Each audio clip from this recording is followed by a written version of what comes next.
Hello, everybody, and welcome to this week's edition of Greet the Week. I'm Jan Moray, and I'm here with my co-host, Mona Duncan. And today's topic is taking a positive look at failure. So, Mona, why don't you lead the discussion here on taking a positive look? Well, whenever I wrote the little blurb for today, I was cognizant that Memorial Day was coming up soon, but I didn't really focus in on the fact that that was today, that whenever I wrote about taking a positive look at failure. But the more I think about it, I think that definitely our soldiers have taken a positive look at failure, meaning, seeing that what the failure is that needs to be helped, whether it's in our own country or a disaster, a flood or anything like that, to go in and help out, or even into another country.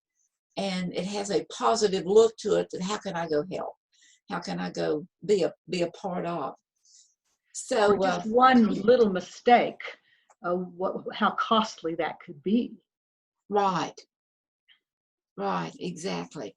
And in the paper a couple of days ago, someone had written a little poem about the children playing war games and how that, parents look on and smile and find it to be cute and all that, and they kind of understand that the thing of it is there's no danger because it's all just pretend, and that even in their pretending, the dead spring back to life and they all go home into a nice soft bed. But then looking down, I've got my notes here that was on that little poem. I didn't want to read it completely, but then looking on down, they, those games they once played, but then whenever you grow up and you go, well, hey, I want to be a part of that. I want to join, and there's things that we see and you become a part. But then when you actually go into the training and then into war games itself, and then sometimes to actual war, I mean, you see things that no human being ought to ever see. Right. And be a part of things that are so devastating and so destructive and so destroying that those visions and those dreams get into the psychic and into the soul, and it's just impossible to do without them. That they are unbelievable horrors, and that there's real bombs and there's bloody children, and that even it evermore haunts the dreams. And so it's just thinking about today and being appreciative of all of the veterans, the people that are currently serving as well as those who have served before. Right. And I wanted to just give a shout out and a tribute to that.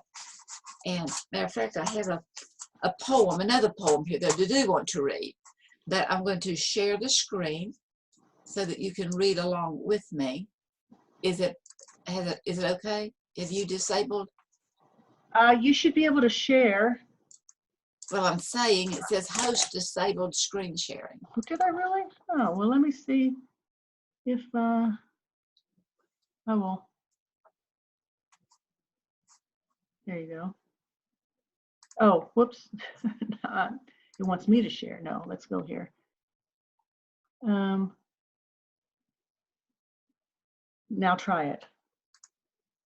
Okay, now it's going to share.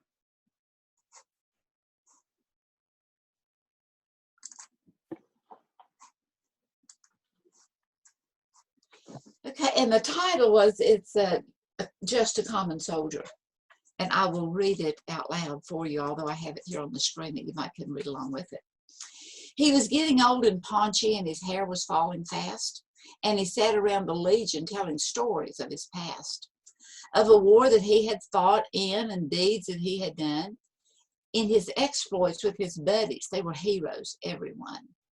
And though sometimes to his neighbors his tales became a joke, all his Legion buddies listened, for they knew whereof he spoke. But we'll never hear his tales no longer, for old Bill has passed away, and the world's a little poorer, for a soldier died today. He was just a common soldier, and his ranks are growing thin, but his presence should remind us we need the likes of him. For when countries are in conflict, we then find the soldier's part is to clean up all the troubles that other people start. We cannot give him honor while he's around to hear our praise. Then at least let's give him homage at the ending of his days.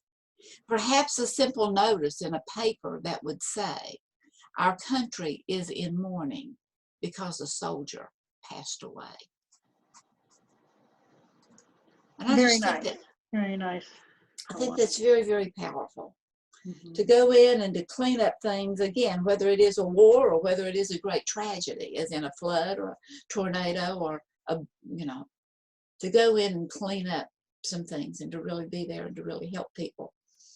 And, I like seeing the bumper stickers that home of the brave because of the free. Oh. Home of the free because of the brave. Okay. There's a lot of truth to that. But I also like to turn it around and look at the fact that we are the home of the brave because we are free. Mm. And so everything we do to others, whether it's positive or negative, it comes back to us. Yeah. Either in the destroying or in the building up. And we want to get in the habit of building up. Just to start, get that mindset that we're trying to build people up. And going back to the thing at failure, I mean, Dr. Glasser didn't really like to talk about failure. It's just like it's not time yet. You're just not ready yet.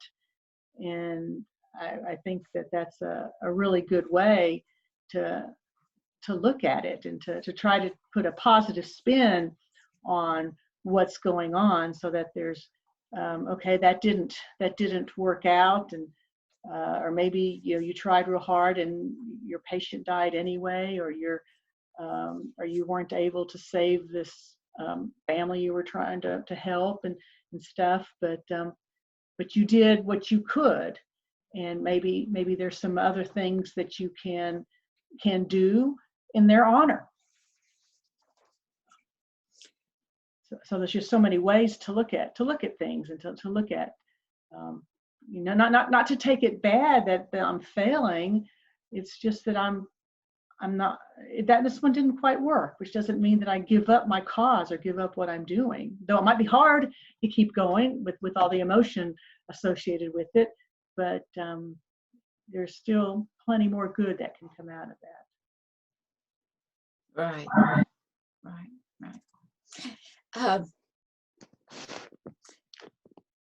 What we do is important. Who we are is priceless. Mm-hmm. And it's not just doing, and putting a positive spin on something. It's not just to put a positive spin on it. It's to really look at the fact of what is a life lesson in this situation. That I failed, or that I'm not a failure. Right. There's a big difference. Right. Oh, absolutely. Yes. In not meeting the goal and in failing. Mm-hmm. There's a big difference, and it's all depends on who we are. And it is in looking at knowing that you're not alone. As a matter of fact, I was just thinking that we always have we're not alone. We have, whether it's our memories of what people have said to us, or we're just never alone. Even in the isolation, we're not alone. We're with our thoughts, right? We can think about the good things that have happened, and in those times when we are feeling alone and we're feeling like failures and stuff, it's to pull up those memories, those pictures of times that we were successful. Right. And then it's, even though someone may have said that you failed and said all this kind of stuff. And I knew this lady that she was basically asked to quit, or told that if you didn't really shape up, you're out of here. Mm-hmm. And so she chose to just quit. And she was telling one of her coworkers that, well, I'm out of here, And the person asked her, says, well, why? I've always liked why are you leaving? And did they fire you? And she said, no, but they're going to if I don't leave. So I'm just going to go ahead and leave. And said, well, they say that I'm small and not that productive, and not that,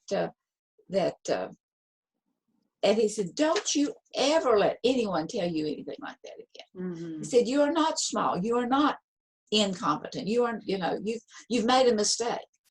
So anyway, the next day she was back at work, and she was saying, I'm not going to if I choose to quit, I'm quitting. It's not because and if they fire me, they fire me. Right. But it's who I am. It's who I am. Be true to yourself. Yeah, be true to yourself. Yeah. Yeah, that brings back a memory of one time in the office. There was this one guy, he had this sticker on his chest that said stupid. And I looked at him and I said, why are you wearing that? And he said that our boss told him that he was stupid and told him he needed to wear that sticker. And I said, you take that thing off. I said, he has no right to tell you that you're stupid. I said, I can't believe he's in a management position and he's doing this kind of thing. Is that, how demoralizing to people to tell them you're stupid and have them wear this little sticker on, at least like a name tag that said stupid on it. I just couldn't believe. But I guess there are people around that do that. And as it turned out, as a result, not necessarily as a result of that, but some other things happened. And that guy, he turned out to be a really good friend of mine. And he ended up being one of my direct reports and did just a really good job. And it kind of goes to show, you are whoever you're around, they do affect who you are. But being true to yourself and not allowing that to anger you, to make your work even less productive, is because that's what happens a lot. When you're working for somebody who is derogatory and who doesn't value who you are, your work is subpar. I mean, even if you really believe in yourself, there's a lot of times that you end up not doing your best work because it's just such a negative environment for you to be in. And so it's learning how to overcome that and not to listen to that. And it's, never let others dictate to you what your feelings are. Yeah. And who you are. And sometimes you say, well, but I made a mistake. Well, a mistake is not a failure in and of itself. It depends on how we handle it. Right. We're always looking at what's good or what's bad. Well, good or bad in and of itself is not the problem. It's what we do with what we perceive to be good or what we perceive to be bad. It's how we handle it. Exactly. Because even when you make a mistake and you handle it well, you apologize, you go back to the person and let them know that you didn't mean what you said, or you did some work that was an error, but you go back and you work with whoever was suffered from your error. They appreciate that, and you can often form stronger bonds by admitting things that didn't go quite well, but working together to make it right and moving forward. Right. And as we've talked before about different personalities and so forth, I know I was working with a lady one time, and we sent out these mass mailings. And but even though the mailings were mass and there was a lot of things to go in them, they were not all exactly the same thing, because some had more enclosures than others did. And anyway, she had everything all laid out, but they were not in order. As in, to me, if everything that was going to like 800 people, you'd have all of those things out, and you just pick up and mail to that 800, and into the 12 that had something else to it, you'd add the others and so forth. Anyway, so we were, and I was the low on the totem pole. I was the helper. And so anyway, her going here and going there to pick up things that was going in the mailing just was not, well, we were running into each other and everything else. Anyway, so she made the comment, she says, what in the world are you trying to do? And I said, well, I am trying to cooperate with you.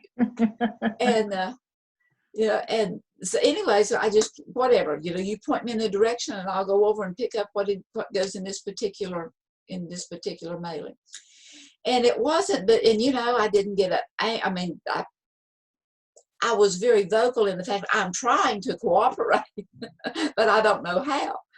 And so I just, show me which way to do, what to do. And anyway, she calmed down a little bit, and it was about 10, 15 minutes later. She said, well, do you think we could arrange this in a different way that it would be easier? And I said, well, yeah, I really do. And then not only in the mailing of it itself, I've been putting all the packages together, the mailers together, but whenever they were all, and there would be 2,000 of them, okay? And whenever they were all together, they would be in this mailbox, and she'd take them upstairs. Well, actually, she delegated it to me to take it to the machine, to the mailer, and to put it on there to weigh it, to know, and to punch the little stamp to how much it would be. And I told her, I said, whenever we put all of the ones that are exactly the same together, even whenever we're putting the postage on, you put it on top of and you've got one, and you just keep hitting the stamp again and again and again. It will save so much time than the mailing each one individually, because one may have 8 ounces more than the others have. And so anyway, and eventually, we were not ever enemies, but there was a time that then, she became much more open to seeing. So whenever we do mess up, don't just give up. Don't give up. It is realizing, and stop thinking you're a failure, and stop acting like you're a failure. Because we can perpetuate those things. Well, yeah, if somebody keeps calling you a failure, what kind of work are you going to do for that person? If your parents are constantly, saying negative things about what you do, why try anything? And sometimes we're so close to succeeding and we can't see it. It's just around the corner. Mm-hmm. And we just give up because we've been doing the same thing over and over and over, and it hasn't been doing the results that we're thinking that it does. And so sometimes it needs to sit back and to look and to rethink and to re-examine and to see a different point of view, maybe even ask for some help or to how someone else would do it. But there's nothing wrong with asking for help and admitting that you may not have the best way to do things. And always having an attitude adjustment. Right. And realizing that, we are the only ones that can adjust our attitude.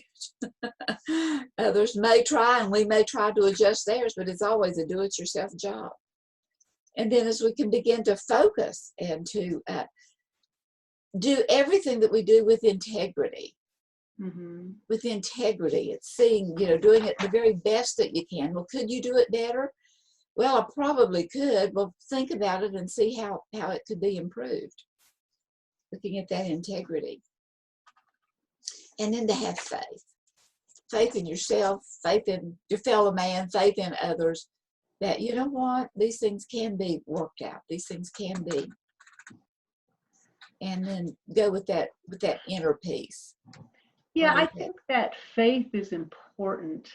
And it doesn't necessarily mean in a religious context, but to believe in yourself, to believe that you're headed in the right direction.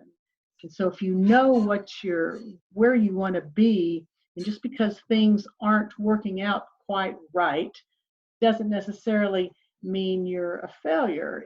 It goes back to, okay, I know this is the direction that I want to go, and I know this is the right way for me is to go this way. So I'm just going to keep trying and try different things, and eventually something will work. Something will click, and we'll get there. Or if it doesn't, sometimes we may need to put something on the shelf to find out that we really want to go back and pull it off the shelf. Well, true. That's true too. So sometimes we need that little rest area to just stick it on the back burner and maybe go back, because if it's something that is really a part of our personality, if it is something that is intended to be, life itself will not let it rest. It'll keep coming back again and again and again. It'll keep showing itself. And maybe there needs to be some changes in venue and modality. There may need to be some changes as such, but the true seed faith will be there. That was there. You were talking about the veterans earlier, with today being Memorial Day, and I think of my uncle who served in World War II. He just died almost exactly a year ago at the age of 95, I think 95 or 96. And he was so proud of what all he did and how he served. And he was so excited about being in the service. And he was one of 4 boys, and all 4 of the brothers went. I don't know how his mother managed that, having all 4 boys off to war. But he talked about it with so much pride, and never ever in any of his stories did he talk about any fear or any doubt that what he was doing was the right thing. And you just don't hear that anymore. I mean, well, yeah, you do. Yeah, okay. Yeah, you do. Okay. You do. So, and but it, okay, and it so I would think that if you have that kind of attitude going in, you don't have as much trauma as a result of everything going around you. Or is that wrong too?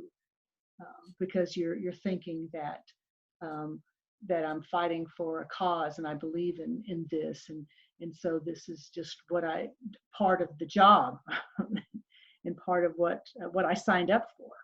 You know, historically, I think World War II was the last really justifiable war that we've been in, because we were attacked. Our other wars, Korean War, Vietnam War, Iraq War, we weren't attacked by those countries. And I think that makes a difference in the attitude of the people that go to war. Defensive wars are more justifiable, morally speaking, than offensive wars. And I'm sorry I'm late. I forgot about it. I went and played pickleball. So anyway, I'm sorry I'm late, but you know, we've had a couple of wars that I think in my opinion, were just bad wars. Vietnam being one of them. Well, Vietnam was the one where the draft was still in place. Yeah. Adds a whole nother element to it. Yeah. But Mona, you were saying that you hear differently. So where's an example of somebody who thinks more positively about it? They must have enlisted themselves. About what? Well, Mona commented when I was starting to talk about World War II, and then Mona said no, that she knows of people who still have that attitude or who've had that attitude more recently. So I'd like to hear. Well, my son-in-law, for one. Okay. And just the fact that, you know, the individual is doing everything that they can to bring peace to the world, and in whatever way that they're, you know, working with. And the fact that just having faith in self, having faith in others, having faith in a higher power, because there is something mysterious about this universe, you know, whether it's evil or whether it is really righteousness and good. There's a mystery about it. And it's realizing that we do make an impact, that we do make a difference. I know that poem that I just read, the one about a soldier died today, or just a common soldier.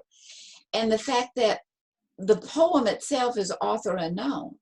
And that always saddens me, because I mean, that poem was so beautiful, and you know, it touches you deep down inside that someone tried to solve problems that they were conscripted to go in and be a part of, because the draft was in back in those olden days, and you were forced to go.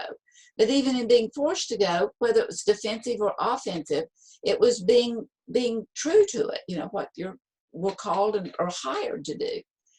But then it saddens me, first of all, that it becomes author unknown. Yeah. Because when someone has been gifted with a talent that really speaks for so many people and that really connects us with those that we even, don't understand, to me, it really resonates the fact that we as human beings are more alike than we're different. And although there may be something that wants to rile against it, there's something within us that resonates with it as being a positive. There's something that resonates within us with being a truth, whether it is the evil or whether it is the greatness. It is looking at the fact that this is a truth in our present world. And it's not spinning it. It's looking at the fact that this is a truth. And I mean, I took care of my neighbor's dog, but the dog always pouted whenever she left. Mm-hmm. And the dog was real friendly toward me when she was there, but whenever she wasn't there, well, it was her being gone. I don't think it was the fact that I was coming to feed the dog. Well, anyway, she was gone for about 2 weeks, and I'd go over every day and take care of her dog. It was an outside dog, inside, outside. He had his own door to get in and out. And he would go out and roam the fields and everything and pick up ticks and pick up fleas. Well, anyway, I didn't see him at all for like the last 3 days. But whenever she came home and I went over to see her and, see that the dog came home, that dog, I mean, I wish I had taken a picture of him because it was absolutely unreal. He had thousands of ticks on him. Oh my God. Thousands. I mean, it was tick on top, and they were full, ready to explode. Some of them had. God. I mean, around his face, around every part on that dog's body were bulging ticks. Well, she loved her dog. She didn't blame me, thankfully, because she knew how the dog would pout, miss her and serve her so much. And she took it. The dog had to have transfusions. The dog lived, and he made it. Oh, but it was unreal. It was unreal. The thing of it is whether the dog ran away and got tick infested and all that kind of stuff. You could really.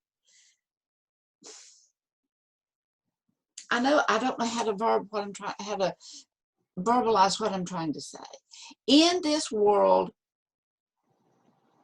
there is, well, here I do.